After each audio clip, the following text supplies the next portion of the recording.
আমার বিয়ের পর থেকে আমার কোনো বান্ধবীর সাথেই সেরকমভাবে দেখা হয় না। তো যেহেতু রয়েছি বাবার বাড়িতে, তো ভাবছি যে আজকে একটা বান্ধবীর সাথে দেখা করতে যাব। তো বোন বানিয়ে দিয়েছিল শরবত, সেটা খেয়ে আমি আর মা রেডি হয়ে গেছি। আর আমার বান্ধবীটার একটা বাচ্চাও হয়ে গেছে, তো ওর বেবির জন্য আমি কিছু চিপস নিয়ে নিলাম। আর বান্ধবীটা রয়েছে ওর বাবার বাড়িতে। তো এই দেখো ওর বাচ্চা সামলাচ্ছে, আর ও সাডেনলি আমাকে দেখে তো পুরো অবাক। মানে সত্যি বিয়ের পর মেয়েদের জীবনটা কীভাবে বদলে যায় বলো।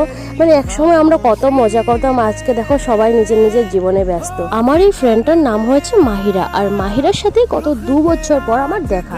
তাই দুজনে মিলে প্রচুর গল্প করলাম।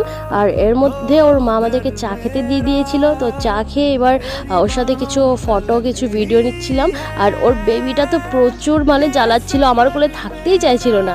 তারপর এবার বাড়ি যাওয়ার পালা। আর তোমরা তোমাদের বেস্ট ফ্রেন্ডের নাম কমেন্ট করে জানাতে ভুলো না। তো ভিডিওটা কেমন লাগলো সেটাও কমেন্ট করে জানিও। Thanks for watching, by.